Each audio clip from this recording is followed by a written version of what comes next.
Sunana Honorable Aliyu Usman Bello, shugaban kungiya na Honorable Babangida Ibrahim Talau Dauda Movement 2027 Malumfashi da Kafur, kuma ni haifan ɗan ƙaramar hukumar Malumfashi ne, kuma ina zaune a cikin ƙaramar hukumar Malumfashi a unguwar Mata. So wannan shine dan takaitaccen introduction na ni kaina din. Insha Allah. Dalilin da sauraro za mu so mu san wane ne Honorable Babangida Ibrahim Talau. Na'am.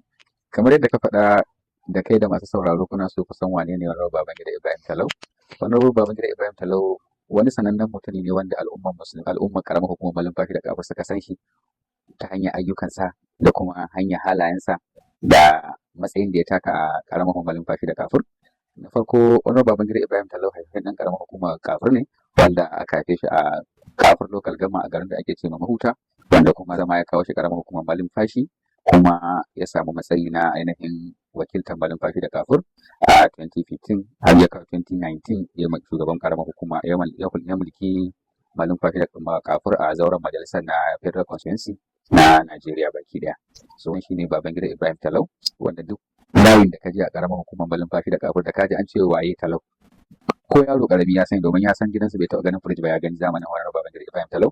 Gidansa bai taɓa ganin injin markaɗe ne. Babangida Ibrahim Talau kaga mutum ne mai saukin ganewa tunda lura da ayyukansa, kamar yadda ya tabbata ga hadisin manzon Allah sallallahu alaihi wasallam, ayyukan mutum shi ke bayyana waye shi. So kamar shi wani Babangida Ibrahim Talau ayyukan shi ne suka bayyana ma waye shi, wanda bai taɓa ganin shi ba ya san sunansa.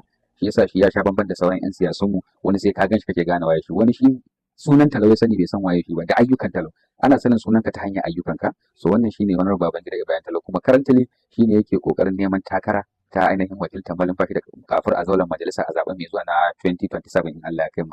Wannan shine a takaice abin da ya sha wani Babangida Ibrahim Talau. Assalamu alaikum. Masha Allah. A shekaru 8 da Honorable Babangida Ibrahim Talau yana mulki a garin Malumfashi da Kafur, menene abin da yayi wanda da ni da masu sauraro in ka faɗa directly mutum ya san an yi da kai kusan ce ba ta bukata amsa. Dalilin da yasa ce ba ta bukata amsa, tun da aka fara demokuraɗiyya a Najeriya gabaki daya ba a taɓa ɗan majalisa da mutane suka san waye ɗan majalisa ba, mai aikin ɗan majalisa sai zuwa Honorable Babangida Ibrahim Talau a zauren majalisa a wannan shekarar. Ba a taɓa ba. Idan ka kalla ka zo karamar hukumar Malumfashi, dan karamar hukumar Malumfashi bai san me ake ce mai bashi keke na tabba sai zuwan Honorable Babangida Ibrahim Talau. Bai san a dauki kyautar mashin a bashi ba sai zuwan Honorable Babangida Ibrahim Talau. Mata da suke cikin gida ba san a dauki keken dinki su kutum a basu sai zuwan Babangida Ibrahim, Honorable Babangida Ibrahim Talau. Ba san a basu keken fridge ba domin su yi sana'a sai zuwan Babangida Ibrahim Talau. Dan talaka a karamar hukumar Malumfashi da Kafur bai san a bashi offer Federal Illa Revenue, Custom Services, Nigerian Police Force and other services or ministries bai san a dauki offer a bashi sai zuwan Honorable Babangida Ibrahim Talau. So wannan na ɗaya daga cikin irin aikace-aikacen da Honorable Babangida Ibrahim Talau yayi. Sannan in ka zo akan maganar capital project, ai Malumfashi ma da ka tambaye ta za ta baka amsa. Ba ma an ce maka wai an yi kaza an yi, a Malumfashin da kanta. Da kanta Malumfashi in ka tambaye za ta iya baka amsa. Saboda wani Babangida Ibrahim Talau ba shi bane ya fara zuwa zauren majalisa a Malumfashi ba, akwai su da dama, amma babu wanda ya irin ayyukan da in ka dauka ta bangaren ilimi. Idan ka tafi School of Nursing Sciences Malumfashi, shi ya fara kawo ma makarantar hostel na gurin kwanan ɗalibai ya gina musu, wanda in ka tafi Greenview na hanyar sojoji yana can, ka tafi hanyar Dankanji ba shi ya gina musu. In ka zo karanta Dr. Halima Adamu, dan talaka yana shan wahala wajen samun admission a School of Nursing Sciences ko bangaren Healthline. Wani Babangida Ibrahim Talau da cikin gogawar shi da yadda yake so ya ga iyan talakawa sun samu gurbin karatu, ya yi kokari sai da ya samu ingantaccen ilimi na al'ummar Malumfashi da Kafur. Ya yi iyakar iyawar shi akan ya samar ma Dr. Halima Adamu mazauni na dindindin wanda za su iya yin karatu a cikinsa, wanda a da haya suke yi, ba su da masauki na dindindin. To amma saboda kishin wani Babangida Ibrahim Talau ya yi kokarin samun masa shi. Yanzu in ka tafi hanyar Greenview akwai classes da suke yin karatu, sannan in ka tafi nan wajen Kwandala, gaban Kwandala opposite High Court ta jihar Katsina, za ka ga akwai inda suke yin karatu. Wannan cikin kokarin wani Babangida Ibrahim Talau ne ya yaka domin inganta musu samun zaman inganta ilimin 'ya'yan talakawa a yankin Malumfashi da Kafur. Sannan idan ka tafi hanyar Tura, wani Babangida Ibrahim Talau tun daga hayin gada ya shingida masu kwalta har cikin garin Tura, da cikin kokarin ayyukan da yake ne na taimakon al'umma domin su samu sauƙin rayuwa. In ka tafi Yaba, ya samar musu da wutar lantarki, ya kai musu lantarki, sannan kuma ya gina musu asibiti domin taimakon 'ya'yan talakawa da suke a cikin wannan yankunan. So kaga wannan suna ɗaya daga cikin ayyukan da Honorable Babangida Ibrahim Talau yayi.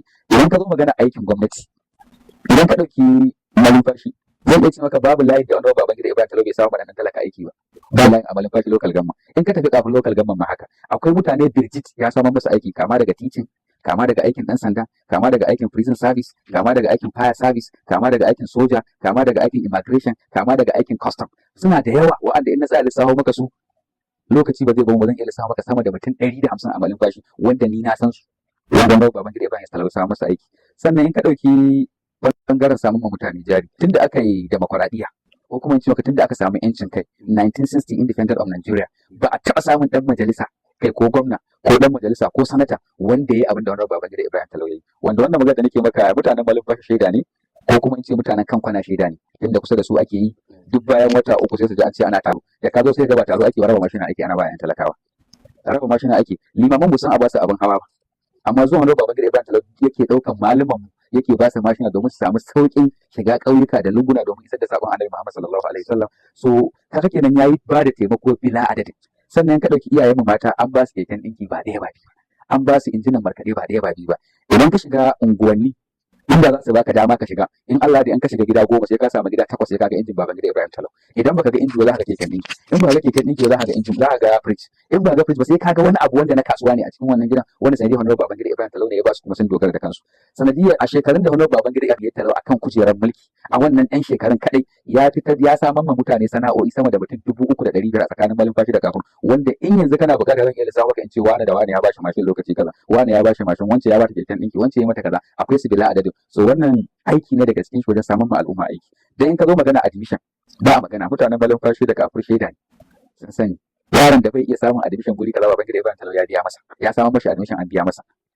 Suna da yawa da in ka zo gurin magana addini Honorable Babangida Ibrahim Talau shi ne wanda tun da ya hau kujerar mulki tun da aka kirkiri malumfashi tun da aka kirkiri kwamitin marayu tun da Honorable Ibrahim Babangida Talau yake akan kwamitin marayu duk watan duniya sai ya hidda mashi kuɗi, duk watan duniya sai ya hidda kuɗaɗe, sai an ba kwamitin marayu na Izala da kwamitin marayu na Ɗarika. Duk watan duniya sai ya yi wannan babu rana ba watan banza, duk watan duniya albashi gare su sai an fitar da wannan kuɗaɗen. Sannan kuma ya ɗauko motoci na da'awa ya ba kwamitin marayu na Izala da na Ɗarika su mota wanda za a riga taimakon marayu. Sannan ya ɗauko motar da'awa ya bada. Sannan shi ne mutum na farko wanda ya fara raba tarakta a malumfashi da kafin wanda in yanzu ka je ka bibiya za ka ga mai girma ci ostam na yanzu shi ne ya anshi wannan motocin tarakta wanda aka ba kwamitin marayu a Bedari a wancan lokacin ba dan yayi haka ne ba dan komai dan inganta rayuwa al'umma malumfashi da kafin. So kaga wannan ayyuka ne na ci gaba sosai da kuma bayar da jari sosai domin al'umma su dogara da kansu. Wannan Babangida Ibrahim Talau babu inda bai tocin ba a karamar hukumar malumfashi. Akwai ayyuka birjit wanda in yanzu ka so magana shin da titi in ka zo magana titin zamanin Umaru Musa Yar'adua ya ƙara wani wanda ya dan majalisa ko gwamna ya titika ba kamar Honorable Babangida Ibrahim Talau. In ka shiga ƙasar karamar hukumar kafin ya zuba titika da yawa, in ka zo malumfashi ya zama ya yi zuba titika da yawa. Ba zan manta ba akwai lokacin da aka kai ma Honorable Babangida Ibrahim koken titin da ya shafi Kwandala. Mace ta sha haihuwa saboda kwazazzabo za ta haihu wata 9 amma tana leko wata 8 ta haihu, wata 7 ta haihu saboda matsalar rashin hanya. Ana kai ma Honorable Babangida Ibrahim Talau wannan koken ya anshe shi ya ce kawai zai wannan hanya shi